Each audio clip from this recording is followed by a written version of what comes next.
nothing, I swear. What are you doing here? Samantha had a nightmare and she crawled into bed with me and then she called the covers and I didn't want to wake her up and so I took her bed. Well, Jonathan told me Samantha had a nightmare, so I came in here to comfort her. Well, she's in my bed. Well, I didn't know that. I mean, I came in here and it was just a lump underneath the covers. Don't you think that my lump is different than hers? I'm gonna pass on that one. Hello. Hey. Welcome back to Hey Yo, Oh Hey, the Who's the Boss podcast. That might have been my best performance yet. Yeah, maybe you should save that. Okay, maybe I'll use that as a clip for the nights that I'm not feeling it. I'm Tori. And I'm Kevin. And we are here to rewatch and discuss every single episode of Who's the Boss. And we are 17 in. We are making some good time here. We are almost done with season 1. So today's episode is season 1, episode 17, called Eye on Angela. This first aired on February 19th, 1985, and the TV Guide summary says, a TV reporter trying to spice up her story on a career woman catches Angela and Tony in a compromising situation. Oh, boy. Yes. I mean, that's the product of good 80s TV right there. Yes.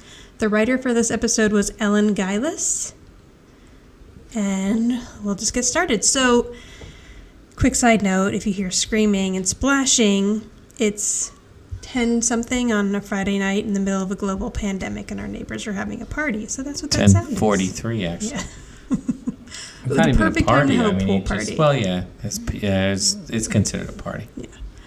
So when this episode opens, the family's hanging out. Angela's not home yet. Mona's making herself comfortable over by the fireplace in one of those upholstered chairs. Yes, with her feet up on top of the chair.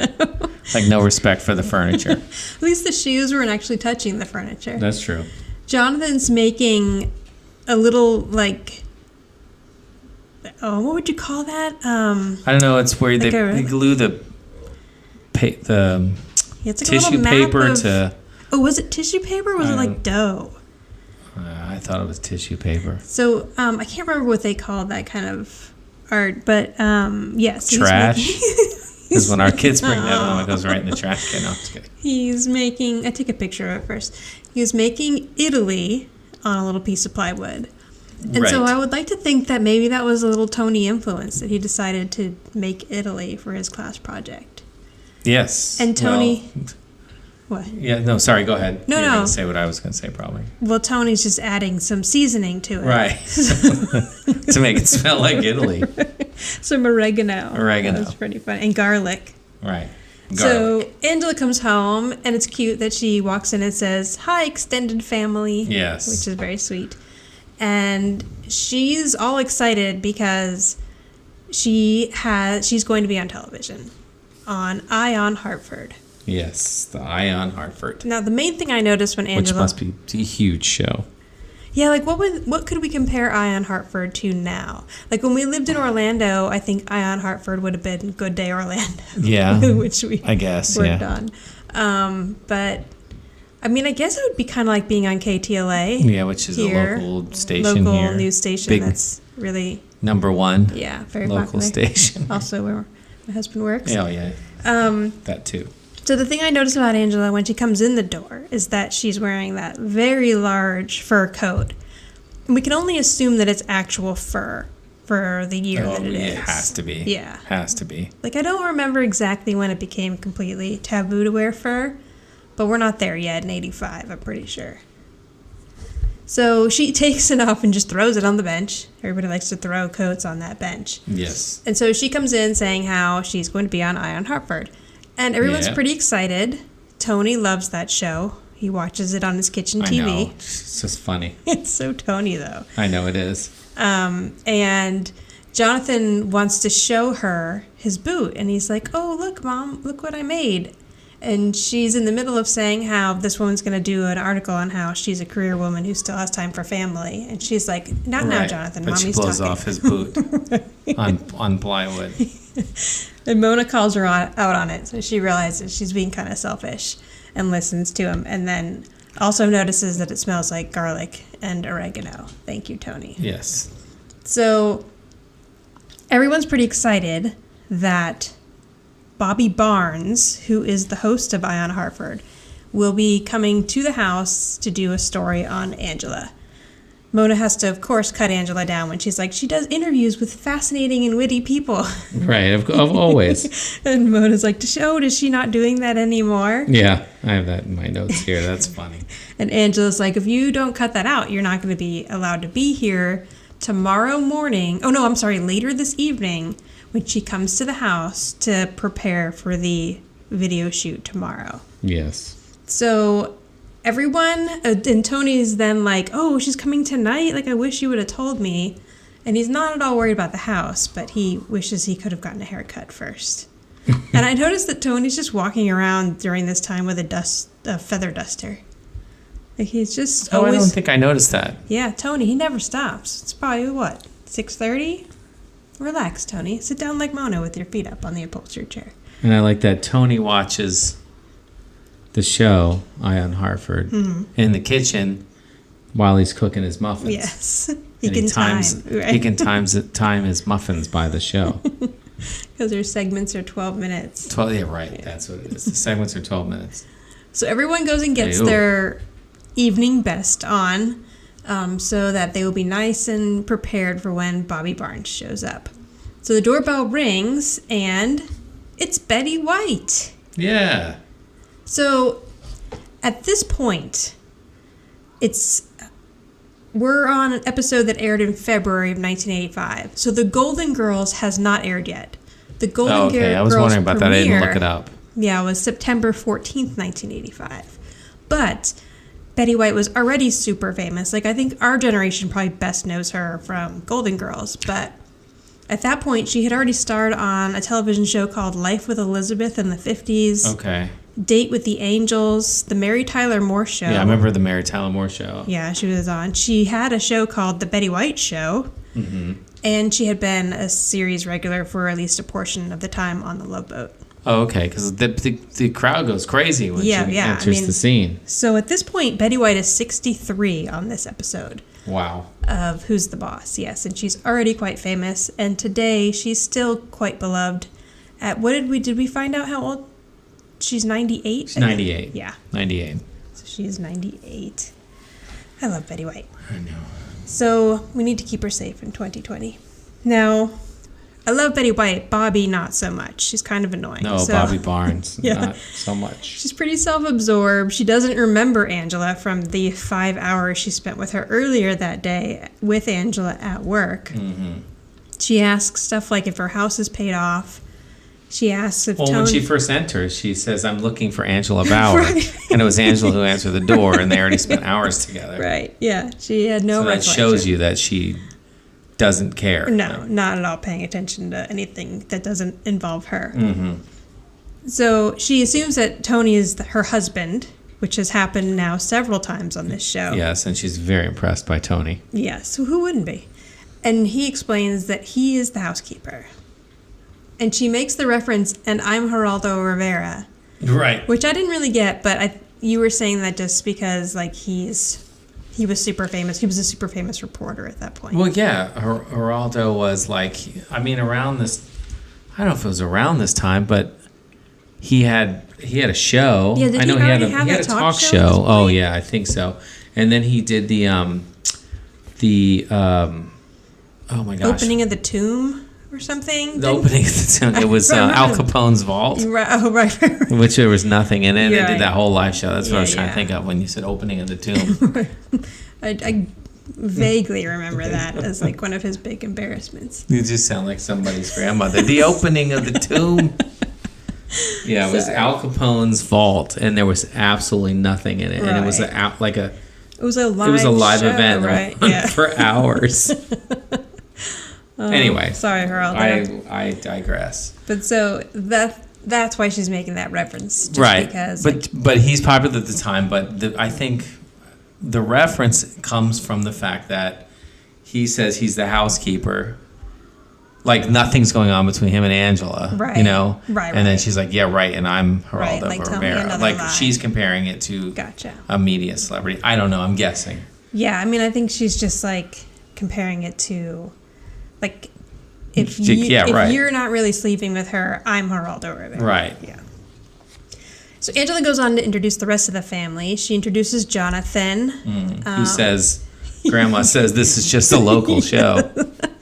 Immediately, Jonathan's not on Bobbie's good side. No, throws Mona, right. who doesn't care. No. So and when Angela introduces Mona as her mother, Bobbie says, well, I guess we all have to be something. Yeah. So they're already, like, not getting along. And then Angela introduces Samantha as Tony's daughter. And Bobbie asks Samantha if she's excited that it's a special occasion she gets to be in the living room. Like, right. normally Samantha has to eat in the kitchen. Right. Like it's Downton Abbey. Right. Like they upstairs, have to downstairs. Yeah, they have to eat in the kitchen. Well, yeah, it's back to... The help. In Paint Your Wagon, where Tony was being the butler. That's right. And would only set the table for Jonathan and Angela. Yeah. So Tony's goes on to tell, he's trying to get Bobbie away from Samantha, I think, and it's just saying, like, oh, I love your show. And Bobbie's very interested. She's more interested in Tony than anything else. So she's kind of coming on to him. Angela tries to get rid of the kids by telling them to go upstairs and watch some TV. And Jonathan's like, oh, great, we're going to go watch Nightmare Theater, which Angela's now embarrassed in front of Bobbie to say that her kids will be watching that. So she's like, oh, no, not that. And so they go running upstairs. Samantha's like, we'll just go play Scrabble. Now, Bobbie assumes that... Wait a minute, though. We passed the point where Tony tells her he watches the show in the kitchen? Oh, well, yeah, he tells her he watches it while his dough rises. Yeah. Yeah. Sorry, I passed that. No, part. that's a good one because it's like there's that sexual innuendo where yes. he says, I pass time while my dough is rising. And then she's like, oh. That was kind of fun. I know. She's seeing sexual innuendo and everything. Right, and the Tony. interview becomes more about Tony a little bit. He's basically like a popsicle. And he says something to her about, hey, around here, I keep house, I don't play it. Right. And she's like, what a waste. Yes. Now, as she leaves, Bobbie's like, tomorrow, can you spice it up a little more, Eleanor? Yeah. And obviously, she's like, my name's Angela, but Bobbie doesn't care. No. So, yeah. Didn't even know who she was when she walked in the door, So Bobbie leaves, and Eleanor and the rest of the family sit down and watch Valley Ghouls, just like they had planned the entire time. Now, again... Samantha's wearing the nightgown. What's happening over there? The cat's tearing into a notebook or something. Hope it's not one of my notebooks from the show. Samantha's wearing the nightgown from Samantha Grows Up Again. So they're definitely holding on to this nightgown. Or it's like a robe, I guess, because she's wearing it over her pajamas. Now, this movie seems like a very B-rated... Like, I don't even know what channel this would have been on in the 80s. To compare it to something, but it just seems like a B-movie type horror movie. Yeah. That must have still been okay for kids to watch because the whole family's watching it, but scary enough to really shake up Tony. He's pretty frightened. He's scared. And I noticed that there's like voiceover of the lines of the movie, and I'm wondering if that has to be like crew or somebody from the show doing those lines. And I noticed also that someone's name in the movie is Prudence, because then Angela's like, no, Prudence, don't go through the Galleria. Because Prudence Fraser is an executive story editor on the show. So they probably, Prudence is not a very common name, so I was thinking they're probably giving her a shout out. Now, Jonathan's like, this movie's dumb. Yeah, he leaves. Somebody just got their throat cut with a credit card. I'm going to bed. So he leaves. And the rest of them all still stay and finish watching the movie. At the end of the movie, Tony's worried that it was too scary for Samantha, but she's like, I'm fine.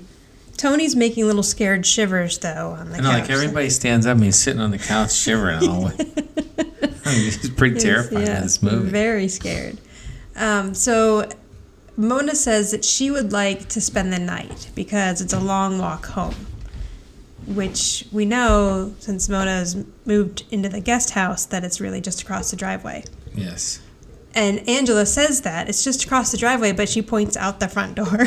I know, which I thought was odd too. I'm like, that doesn't make any sense. I mean, I'm terrible with direction, but even I know that Mona lives across the driveway, which is Out back. the kitchen, but behind the kitchen, right? So now you have to pay attention to this because they orchestrated it very well. Any other combination and then this probably wouldn't have worked out. So Tony says if she wants to stay, let her stay, and she agrees to take she says she'll take the couch, and Tony says no, there's a double bed in my room. To which, right, and then she's like, hey. Yeah, to which Mona gets some Bobbie Barnes excitement about joking around. And he's like, no, what I mean is I'll go grab Jonathan and I'll bring him in bed with me, and then Mona can have Jonathan's room. So if Tony had just offered her his room, then Samantha would have just gotten into bed with Mona and this wouldn't have worked. So I thought the way they made this work was pretty clever. So he takes Jonathan into his bed. Right. Mona goes to sleep in Jonathan's room. Right. Now, in the middle of the night, it's now like 2 o'clock in the morning. Samantha wakes up and she's had a bad dream. So she gets up. Right, she's like talking in her sleep. Don't go to the Galleria. Everything was with the Galleria and the credit card. At Galleria. Yeah. And I was looking around the room a little bit as much as I could. There's like a picture of Raggedy Ann on the wall, and then like some fabric balloons. But I almost wonder if those are leftovers from when that was Angela's sewing room. I don't know. And then I'm telling you, there's some questionable poster that is some kind of 80s rock band. You weren't able to see if it was a Kiss poster? No, but I feel like it's Kiss. Yeah, but so like that's Kiss without Samantha. Makeup, which is bizarre. Like, that would maybe they do have makeup. I don't know. Anyway, it looks like Kiss. But the bizarre thing is it's sideways. Yes, because it's like stuck on the closet door. So maybe that was the only way I could get it to fit. I don't know, yeah. I feel like it's a rock band, though. Anyway, I'll let that go. I also noticed, not in this scene, but later, that she has one of those stand-up phones, and it's Snoopy holding a phone. And I'm pretty sure I had a Mickey Mouse one when I was a kid. Yeah, I remember the Snoopy one, though. In the 80s. Okay, so she wakes up. She's had a bad dream. She tiptoes across the hall to go into her dad's room, into Tony's room. But when she gets in there, Jonathan's already in bed with him. Of course. And Tony's just laying there snoring away. Yeah. And so Samantha decides to go into Angela's room. And I thought that was cute that she feels close enough to Angela to go into her room in the middle of the night and ask to sleep with her. Yes. Yeah, that is. And at first, Angela won't wake up. She's like, yo, Angela. So Angela's like, oh, yeah, sure, get in. So she scoots over, lets Sam in. Yeah, then she pops up out of bed. Yeah, so now we cut to however long it's been after, and Angela's freezing. She has no covers because Samantha has taken all the covers. Right. Yes. Samantha's wrapped up like a burrito with the comforter. Yeah. And she's Angela freezing in her little thin nightgown. Yeah, she tries, but she can't get the blanket off of her for some reason. Now, I also love that up to this point, every time we've seen Angela in bed or ready for bed. And somehow Samantha has both pillows. I don't know how that happened either. She took everything from her. Failed to mention that. She has both pillows. I know. So Angela's sleeping on just a mattress. Right, just a mattress and nothing. Now, to this point, every time we've seen Angela dressed for bed, it's always in like a nightgown that looks like it's head to toe. Yeah. And like, but tonight, even though it's freezing, she's wearing like a pretty form-fitting, thin nightgown. So she's like, okay, I'm just going to go sleep in her room. She gets up, goes into Samantha's room, which is empty, gets into bed, goes to sleep. Now, cut back to Jonathan, who is completely annoyed because Tony keeps snoring. Right, he's awake. Right. He's laying there. And Tony's also mumbling about credit cards in his sleep. So he decides to get rid of Tony by waking him up and telling him that Samantha had a nightmare and that she wanted him to sleep with her. So Tony gets up and he makes a big show about being he's half asleep. He's stumbling. Yeah. He hits himself in the face with the door. Clearly not awake. Right. He doesn't know what's going on. So he goes into Samantha's room. It's dark. He sees that someone is sleeping in the bed, but he just gets in on the other side. And yes. And is snoring in assumes about that it's- 3 seconds. Assumes that it's assumes Samantha. that it's Samantha. Because why wouldn't it be? Now, Tony's alarm clock goes off the next morning at 6:45. I'm assuming it's a work day, because I guess Bobbie was going to show like how they all get ready for their day. So the alarm goes off at 6:45 in Tony's room, but Jonathan is the one to hear it. Yes, I'm glad you pointed that out because I forgot. Yeah, me too. And I when thought, we watched it first.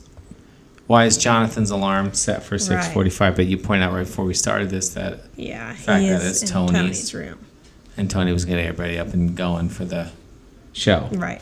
So he pops up out of bed, goes downstairs right as the doorbell rings. See, now this is why you always tell your kids not to answer the door. Well, this was the 80s. Right. Now, Jonathan answers the door, and it's Bobbie Barnes with a full camera crew. At 6:45. Right, yes. But Very maybe early Ion Harford morning. starts at 7. See, No, this because is- it's a taped. Right. Right, it's Yeah. a taped So segment. they That's are right. there just to tape it, and then it'll air later in the day. That's correct. But they yes. wanted to see how this career woman starts her day. Mm-hmm. Now, I have a few, before we get into this anymore, I just want to say that I think regardless of how this interview would have went, it wouldn't have gone well for Angela. Because I feel like in 1985, to do a story on a woman who can have a career and have a family would probably still have gotten her backlash no matter what. Like, I think she still would have been looked down upon the fact that she's not home for her family as much as... Right, should be the housewife. Right. And then also it's kind of like, oh, well, you know, women, you can have it all. You can have a career and a family and stuff, but not everyone also has a Tony Micelli at home. Like, she's able to do this because she has someone at home that is filling the role that she needs, you know, without having, she's a single mom. So without having a partner where you can split the work, you know, she's lucky that she has Tony. But anyway, I just thought that no matter how this interview was going to go, it probably wouldn't have been great for Angela regardless. So they are going to show how she starts her day. And I noticed too, okay, so none of the people who are in the camera crew are listed on IMDb or in the credits of the show. So possibly they're crew members that just like were standing in. And again, we have another woman of color who is not allowed to speak. There's a young black woman with the 2 men. She doesn't say a word. The only one who really does speak is the guy holding the camera when Bobbie's like, okay, well, let's go upstairs, see how Angela starts her day. And she's like, does she brush her teeth before breakfast or something like that? And the guy's like, oh, I can't wait to find out. Right, yeah. You could tell clear sarcasm. Right. He doesn't want to be there at all. Now, meanwhile, in Samantha's bedroom, Tony has a hand on his face. Right. That he's kind of caressing, thinking that it's Samantha. And Angela kind of opens her eyes a little bit and says, morning, Tony. Right. That's she likes the, of course, wacky 80s sitcom style. She doesn't recognize that she's in bed with Tony right away. Right. So then they cut to commercial break right as they realize they're in bed. Yeah, and they both are surprised. Right. So then when they come back, they're like, what are you doing here? How did you get here? Right, and the funny thing is, when she realizes she's in bed with Tony, she grabs the comforter and covers herself. But hadn't Tony already seen? Maybe he hasn't seen the nightgown. No. Okay, And she probably would have had a robe on. Well, but immediately she takes the comforter and covers herself, right. Which then he pulls her violently towards him. I was looking at that to see if Judith Light is jumping or if he really yanked her. But it's a pretty well choreographed little stunt there because she goes face first into his side of the bed. So, and the funny thing about this scene is they start to exit out of the room and Tony mentions he's going to make breakfast and then I'll make you the Belgian waffles. But Angela never wants breakfast. And she's like, oh, I love those Belgian waffles, or whatever the hell she says. Maybe on the weekends. Oh, maybe the weekends are like, but it's not a more weekend, relaxed. so it still doesn't make any sense. But I think that's true too. But then it'd be, oh, I love your Belgian waffles. Right. No, you don't. You always only want coffee, right? Isn't that what she? Yeah, juice and coffee. Juice and is what coffee. she has every morning. Right. So yeah, so they. At first, she's pretty angry with him, and then she realizes that it was an innocent mistake, and like he wasn't really climbing into bed with her. Which, like, why would he? We should have covered all that before the Belgian waffles. But the funny thing about I think the whole Belgian waffles line is there just so that as she's opening the door, she can say, "I love when you put whipped cream on them." On it, right? Which, of course, who's standing in the hallway? Right, is Bobbie Barnes. Bobbie and Barnes, the camera crew. Yes. So Bobbie Barnes is pretty shocked and excited because, much like she asked, Eleanor has spiced things up. Yep. And now, maybe on a smaller television, that nightgown that Judith Light is wearing wasn't quite as revealing, but it is on this one. It really is. Yeah, You she's can owning see the that outline nightgown. of everything. I know. She looks fantastic. So, but I was like, wow, I just think that was a pretty risky move on this show. But so you're thinking in the smaller, like, tube televisions. yeah, you probably hard couldn't see the outline of every part of her chest. Well, the fact that it might have been cold on the set. Right, exactly. So they're like, oh no, and they're like, well, we'll be right back. So they both run back into the room. Which makes it more suspicious. Right, where they contemplate jumping out the second-story window. Yes, that's a better option. To get away. And, but they're like, okay, we're just going to go back out there and face it. So, and I love, too, that if you look at not the camera guy, but the other guy who's part of the camera crew and possibly a crew member, is just acting his little heart out when he sees that the two of them have come out together. Yeah. He looks very shocked. Yes. Now, Mona comes out to hear that they have just All the ruckus happening in the hallway. They've just encountered Tony and Angela coming out of the bedroom. Are you all right? Yeah, sorry. And she's actually pretty excited about the turn of events as well. And I noticed that Mona's wearing a nightgown, so either she had clothes at the house when she decided just to stay over for the night, or maybe she went back to the house where she didn't want to go to, got the nightgown, got back in or she's the main house.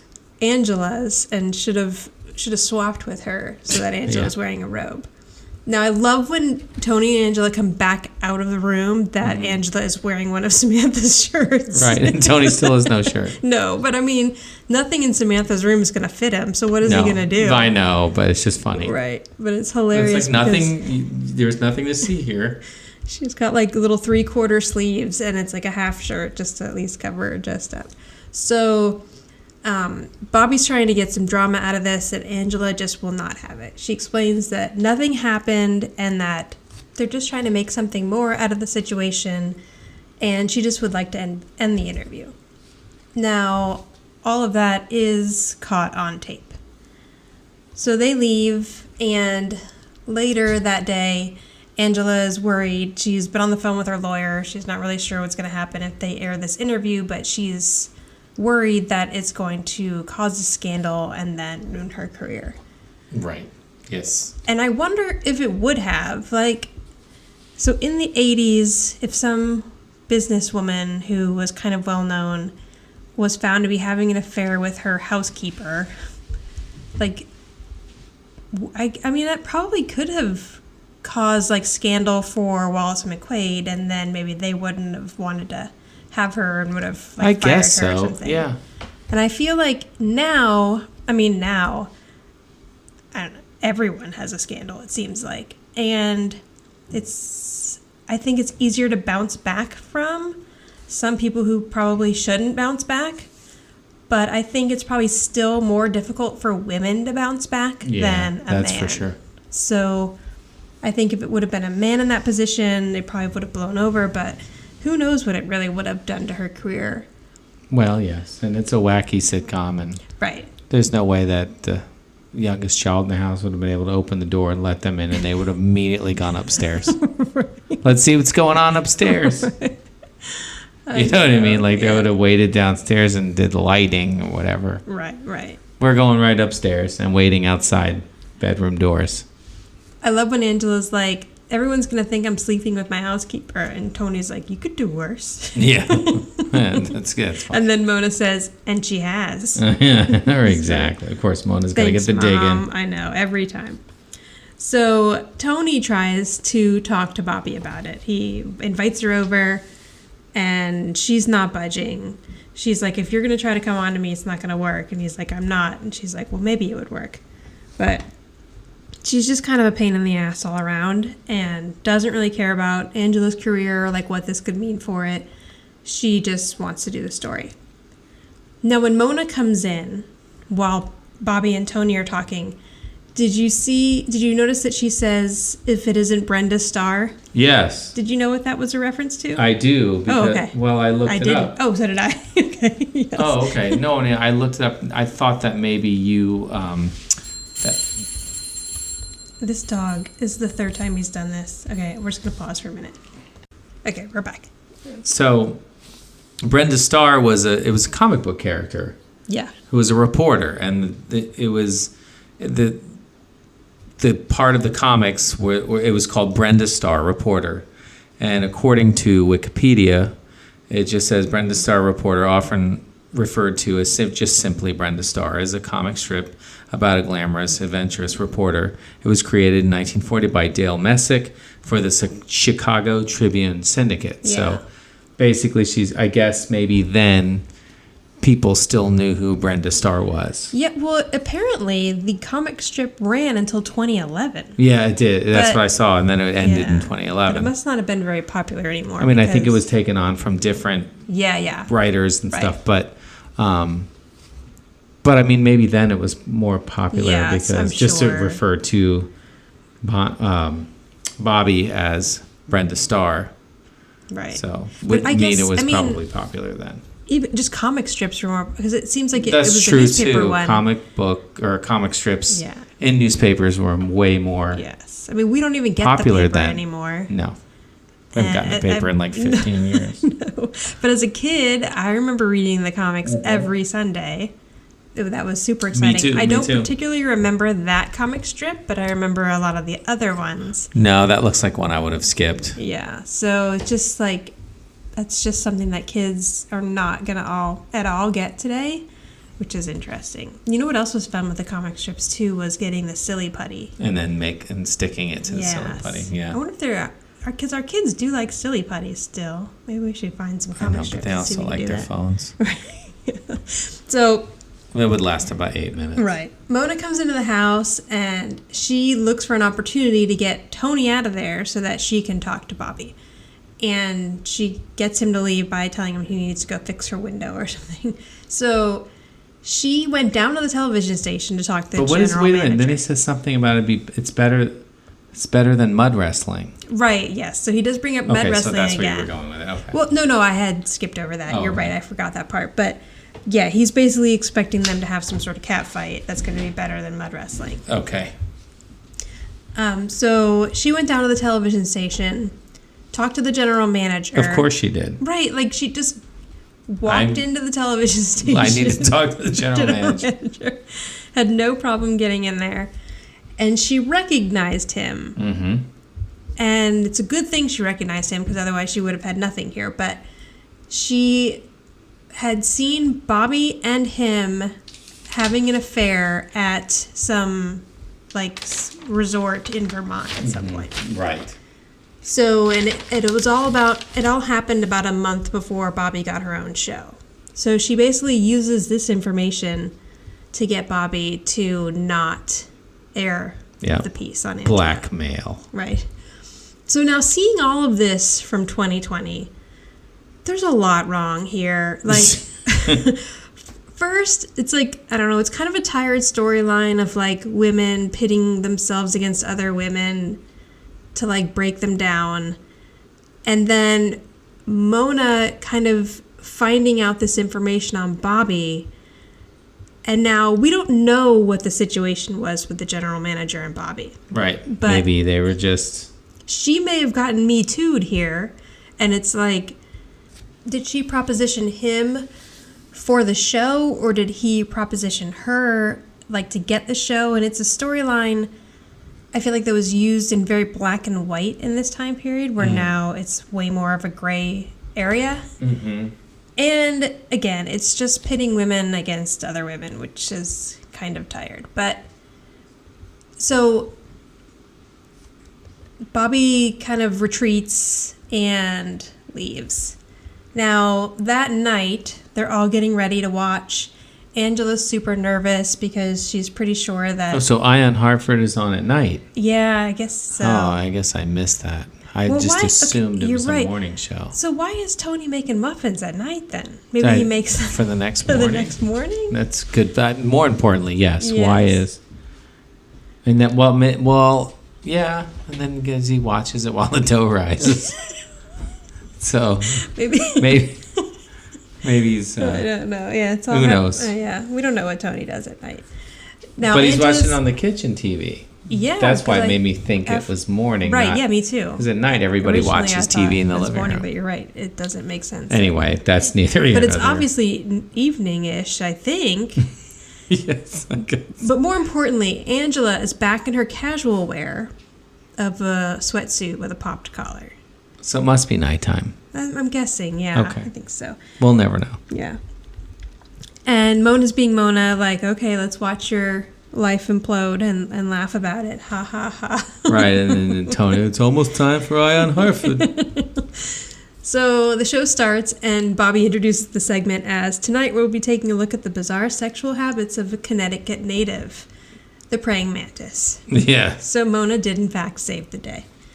And this story was not aired, but Bobbie gave a little shout out to Angela as one of the other little kinky creatures. Yes. You know who you are.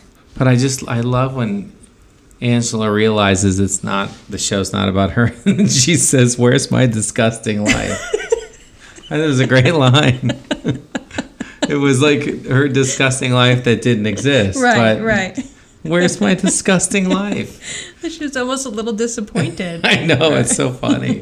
That line made me laugh. She's like, what happened? Where's my disgusting life? Anyway. So Mona saved the day, right. And the story didn't air. But Angela's not ready to let go about what happened last night. So she's asked Tony again that he... Oh, yeah. Yeah, this part's cute. He didn't see anything. He says he didn't see anything. It was late. Mm-hmm. All he saw was a lump. He got in, and she's like, well, how do you know you didn't move? And he's like, well, how do you know you didn't move? And then she's like, well, did you... I mean, the thing is, though, they both went to bed sober. It wasn't like they were drunk. Right. Like, how would anybody have made a move and not remembered? Right. True. You'd remember. Right. Unless you're, like, fully loaded. Yes, and, like, everybody woke up fully clothed. Right. And on the same sides of the bed that they got in. And thought they were in bed with a child. Right. Yes. Each one of them. No, she thought she was alone, but he definitely thought he was in bed with a child. Oh, when she went in there, that's true. Right, she went in there to get away from Samantha. I'm confused, that whole thing. You're right. It was very well orchestrated. They confused I thought that she thought she was going to bed with Samantha, but obviously she left Samantha. Right. So then they ask each other if they remember dreaming anything. And Angela's like, no. Oh, yeah, I don't know. And Tony says he doesn't dream. And then they both kind of have these little smiles of realization on their face. So I don't know if that means that they really did dream something. But we'll never know. And then they look at each other or whatever. And laugh. But it's probably the most flirty scene we've gotten up to this point, I think. Yeah. Yeah, I guess so. Yeah, that's safe to say. Or the most in-depth one, I would say. And then there's this dramatic fade. Oh, apparently Martin Scorsese directed this one. Because it's the two of them, and then it zooms and does a rack focus into the fireplace. If you haven't seen the episode, they're both sitting on the couch, and it zooms in between them and goes in the fire. It's actually quite amazing. If you haven't seen the episode, what are you doing here? Yeah. That's true. Thank you for making it through all 39 minutes and not even seeing the episode. True. All right, so we're done with that one. Yeah. What do you want to do first? Rating or who's the boss? Rating's fine. It's great. Okay. You want to go first? Yeah, I will. Since Betty White was on, I thought it was a good episode. I'll go 8. Solid 8. Nice. Yeah. Yes, I'm going to go 8 also. I loved this episode as a kid. Seeing this episode now, it's a little more problematic for me. Yeah, well, But that's true. I could see that. The Betty White being on it is great. Yeah. And it had, like, you know, some fun sexual tension with Tony and Angela. And then I just really think that little orchestrating of the bedroom switch was pretty clever. So I like that also. Yeah, it was done well. Yeah, I thought that part was done well. Yeah, it's a good episode. Who's the boss around here? Me?